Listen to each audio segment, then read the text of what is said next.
Hello guys, nandito nga tayo ngayon sa 1000 Missionary Campus. Yung parang tahanan ko na po pag nandito ako sa Luzon. And staying here is very nice because it's a nice place, a wonderful place, and there are many wonderful people living here, missionaries. So guys, I hope you like the video that I will going to share to you today. Thank you for watching. Yes guys, as you can see, Ate Yasha is one of the senior missionary. And above on her head, there was a statement saying, once a missionary, always a missionary. And in the next, area is the statement there is, the Lord calls me, I can do it. That message really meaning, there are a lot of meaning, especially when we ponder the word of God. Becoming a missionary is not easy, but because God calls us to do his will, that will become a blessing. And also it also a blessing to us, especially in our spiritual life. We will be more active if we will be involved in the field, in the mission field. There, I am a missionary.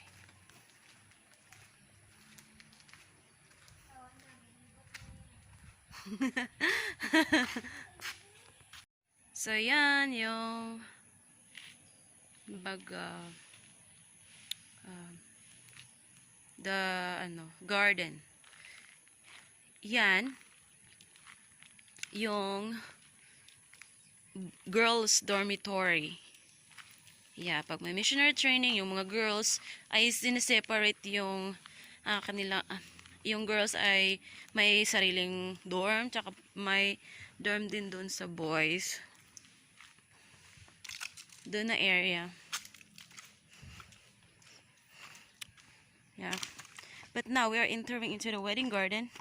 And a wedding garden is also a big garden, and ngayon maraming ba to, leaves, falling leaves. Pero pag may mga missionaries dito, sila yung nagwawalis minsan, or yeah, usually. Pero pag wala namang walang trainings, yung mga senior missionaries yung naglilinis dito. So that is a, what's it, yellow bell? Yeah. So yan yung girls dormitory. And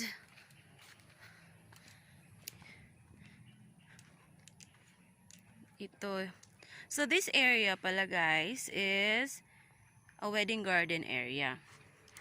So dito yung wedding garden. Kung may magpapakasal ng mga missionaries, or yeah, kung missionaries kayo na magpapakasal, parang lesser yung bayad. Pero pag pwede naman hindi missionaries, parang magbabayad talaga kasi yun talaga yung rule baga. So ito yung wedding garden. Minsan may tubig dyan, minsan pero ngayon wala na. Yeah. And then dyan naman, ito naman guys, ito yung dorm ng boys, a boys dorm ng mga missionaries.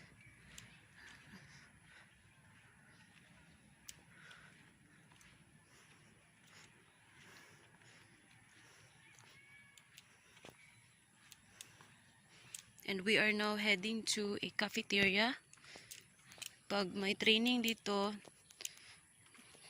Pero may aso, ayoko na lang. Takot ako sa aso. Cute naman ng aso. So ito, dyan yung cafeteria. Sa likod, sa front lang ng wedding garden. Pero may aso talaga nakabantay sa cafeteria. Pero ngayon, wala pa munang nag-ano dyan. Wala pang, hindi pa nag-ooperate. Kasi nga, wala pang missionary training dito. Ito, yung missionary, yung papunta tayo dun sa, hindi lang tayo pupunta, pero titingnan lang natin yung missionary house. That is a missionary house. Pero may aso kasi. So, ito yung motor pool pag mga sasakyan. So, here is going to the Dorcas. Pero makikita na po natin yung mga gazebos. There are a lot, many gazebos. And that gazebo, pag mag-group yung mga missionaries, small groups,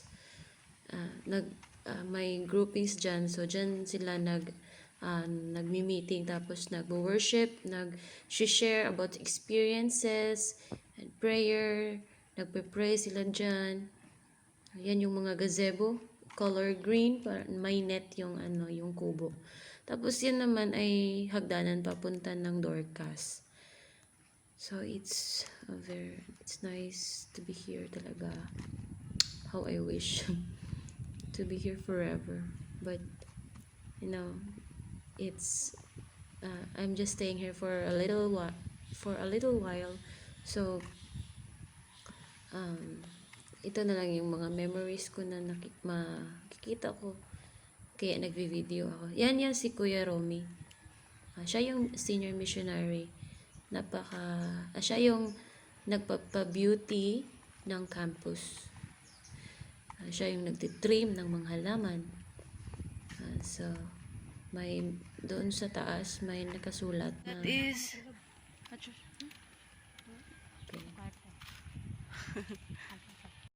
Yan yung 1000 Missionary Movement Church.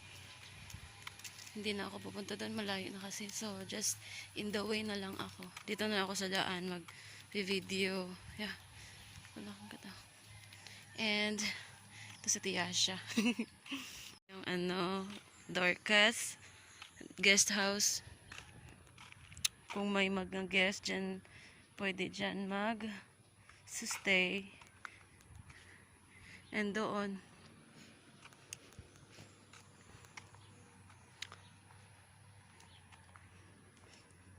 sa likod doon, may SDALC school, yung school ng Korean school, language center ng Korean school, ng Korean students.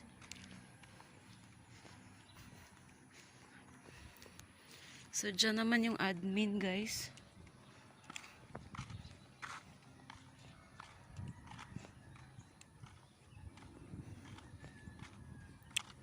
Administration building. This is it.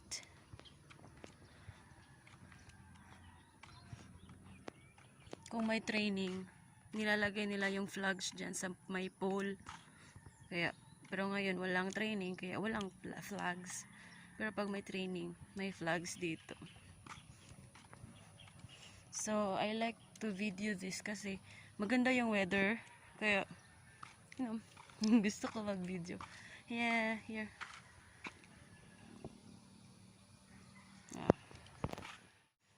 Diyan naman yung memorial building. Tapos yung isa ay chapel. Yung church pa rin siya. Pero yung ay Korean church baga. Diyan yung nag-church yung Koreans. Kasi ang founder kasi dito sa 1000 Missionary is Korean na Adventist. So, yan yung gate. Hindi pa kami makakalabas. Kasi, lockdown. So, close muna. Bye-bye. And, pupunta tayo sa memorial building. Pwede tayo makasulod ba? Sa memorial building, no? Matulog ka? Gusto ko matulog ba? Kaya niya matulog ko. Hindi ko katulog niya. So, here.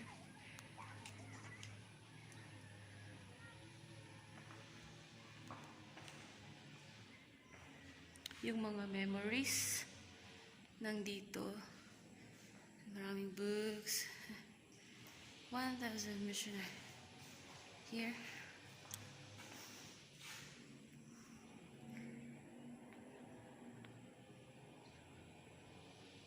And this is sila yung mga naging previous president or directors ng 1000 missionary. This one, from first batch, to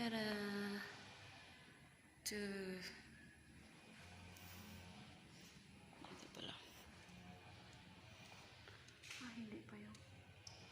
So this is yeah. Okay. Hello. I am in 1000 missionary campus here in Balubad 2nd, Silang Cavite. Yeah, so at my back is a dispatching area of the missionaries that will be dispatched to different territories. And yes, so now I want you to say, I want you to, ito pala yung mga gazebos. Dito kami nagpe-prayer. Yeah. Every day kami, nagpupunta kami dito by group. Kung nakikita nyo, mayroon ding mga color green na kobo, gazebos yan. Tapos, every morning and afternoon, we have time to have a group, and then pupunta kami dito, nagpa-pray kami, and nag-worship, like that. So, during 1000 missionary training, dito kami nag-train kami dito for 3 months, almost 3 months, and 3 months, and then after that we will be dispatched to different countries, sometimes different countries, and mostly here in the Philippines area. So this is also the prayer garden. Prayer garden is what a napakalawak nito. Yeah, tapos doon sa kabila naman is the prayer cells. Yung nakikita niyo yung red, ay maroon baga. Yes. Yan, mga prayer cells. Yan. Isa-isa. Nagpa-pray sila dito. Dito. So, pray. More prayer, more power. Missionaries, always missionaries. So, this is the prayer cells.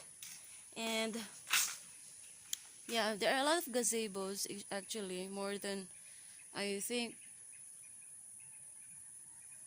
more than 15 or more or less 15 gazebos, or almost 20 gazebos. Yeah, this is the fountain with no water. As of now, still pandemic, so wala pang nagti-training dito. The training has been stopped also, so kasi nga pandemic.